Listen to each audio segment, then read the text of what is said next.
Hi everyone, ನಾನು ನಿಮ್ಮ ಸಂದರ್ಶಿನಿ ಸ್ವಾಮಿ. ಮನಸ್ಸೊಲ್ಲದ ಮದುವೆ ಕಥೆಯ ಮುಂದುವರೆದ ಭಾಗ. ಅದಕ್ಕೂ ಮೊದಲು ನನ್ನ ಕಥೆಗಳು ನಿಮಗೆ ಇಷ್ಟವಾಗಿದ್ದರೆ ತಪ್ಪದೆ ಕಮೆಂಟ್ ಮಾಡಿ, ಲೈಕ್ ಮಾಡಿ, ಶೇರ್ ಮಾಡಿ. ಹಾಗೆ ನನ್ನ ಚಾನೆಲ್ಗೆ ಹೊಸ ಬರೀತಾರೆ ಸಬ್ಸ್ಕ್ರೈಬ್ ಆಗಿ ಪಕ್ಕದಲ್ಲಿರುವ ಬೆಲ್ ಐಕನ್ನ ಕ್ಲಿಕ್ ಮಾಡಿ. ಇದರಿಂದ ನನ್ನೆಲ್ಲ ಕಥೆಗಳ ನೋಟಿಫಿಕೇಷನ್ ನಿಮಗೆ ಸಿಗುತ್ತೆ. ಸೊ ನಿಮ್ಮಲ್ಲಿ ನಂದೊಂದು ರಿಕ್ವೆಸ್ಟ್ ಫ್ರೆಂಡ್ಸ್, ಫ್ಯಾಂಟಸಿ ಗಿಬ್ಲಿ ಸ್ಟುಡಿಯೋ ಅಂತ ನಮ್ಮ ಫ್ರೆಂಡ್ ಒಬ್ಬರು ಯೂಟ್ಯೂಬ್ ಚಾನೆಲ್ನ ಸ್ಟಾರ್ಟ್ ಮಾಡಿದ್ದಾರೆ.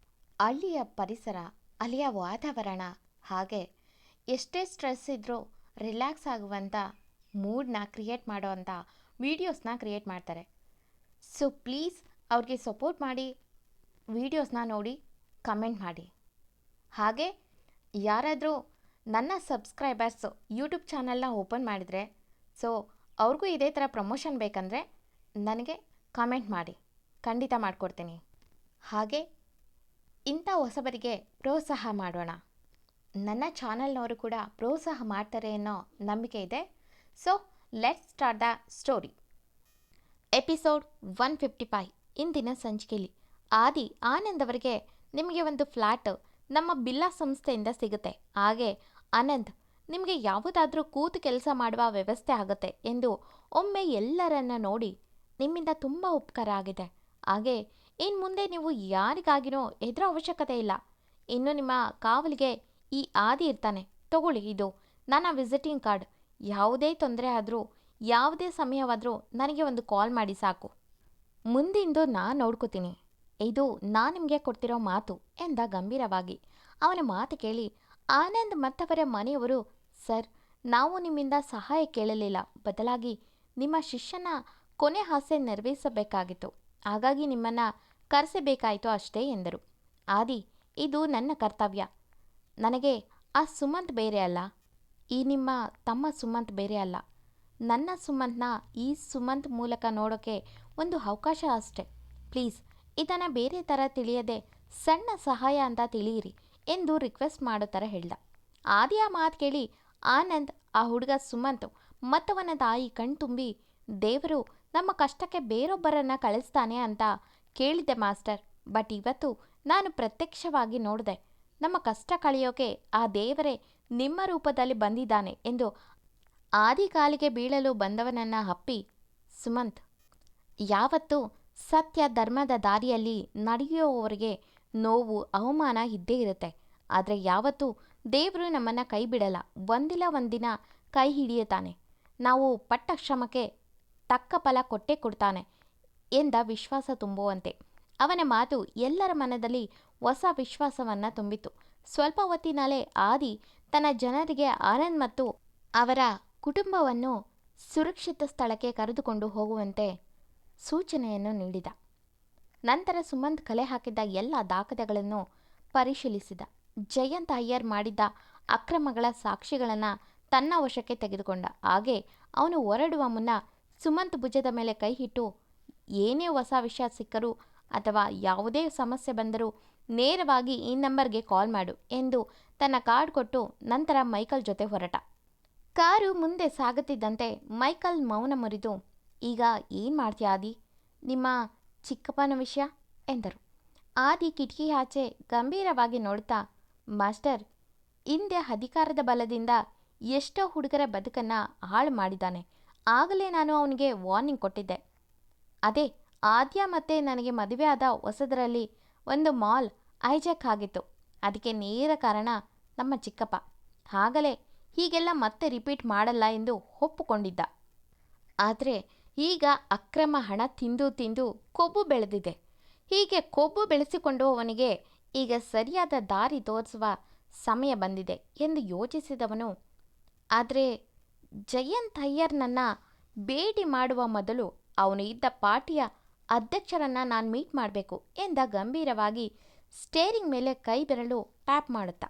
ಅವನ ಮಾತು ಕೇಳಿದ ಮೈಕಲ್ ಒಂದು ನಗೆ ಬೆರೆದ್ರು. ಆ ಒಂದು ವಾಕ್ಯ ಸಾಕಾಗಿತ್ತು ಮೈಕಲ್ಗೆ ಆದಿಯ ಮೈಂಡ್ನಲ್ಲಿ ಏನು ನಡೀತಿದೆ ಅಂತ ತಿಳಿಯಲು.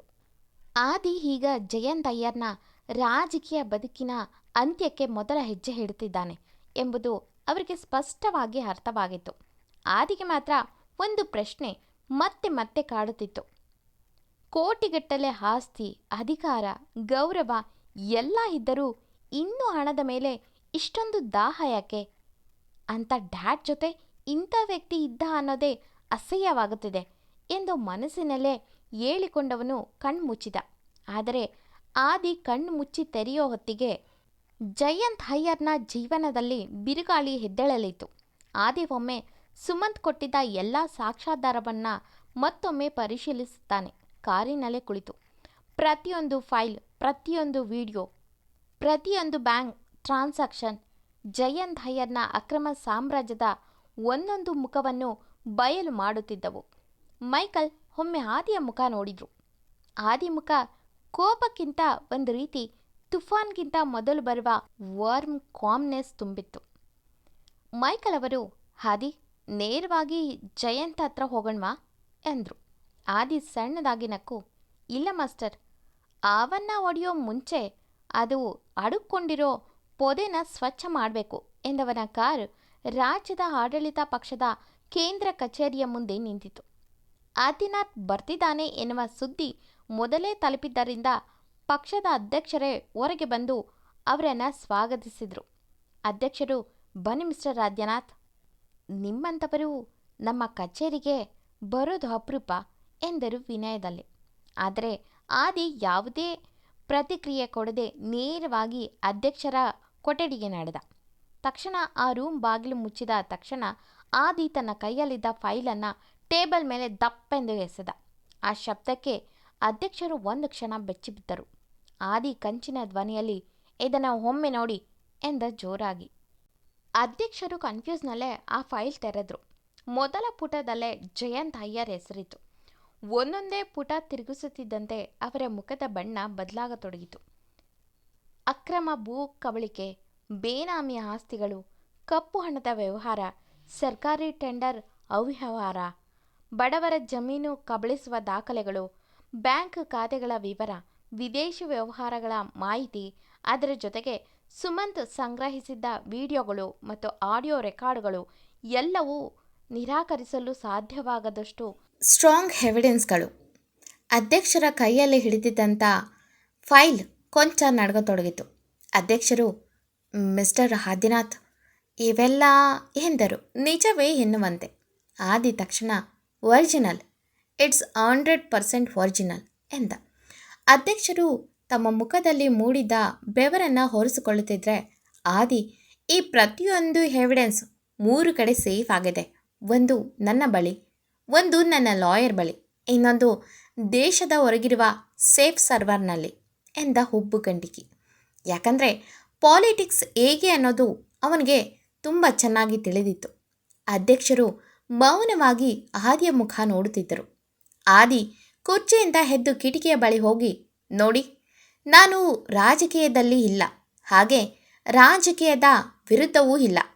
ಆದರೆ ಅಧಿಕಾರ ಅನ್ನೋದು ಜನರ ಬದುಕನ್ನು ಕಟ್ಟಲು ಇರಬೇಕು, ಅವರ ಬದುಕನ್ನೇ ಹಾಳು ಮಾಡೋಕ್ಕಲ್ಲ ಎಂದವನಿಗೆ ಆ ಸ್ಲಮ್ ನೆನಪಾಗಿ ಅಧ್ಯಕ್ಷರ ಎದುರಿಗೆ ಬಂದು, ಜಯಂತ್ ಅಯ್ಯರ್ ನಿಮ್ಮ ಪಕ್ಷದಲ್ಲಿ ಇದ್ದಾನೆ ಅನ್ನೋ ಒಂದೇ ಕಾರಣಕ್ಕೆ ಈ ಎವಿಡೆನ್ಸ್ ಇನ್ನೂ ಪೊಲೀಸ್ ಸ್ಟೇಷನ್ ಅಥವಾ ಮೀಡಿಯಾಗೆ ಹೋಗಿಲ್ಲ ಎಂದ ಮುಷ್ಟಿ ಬಿಗಿದು.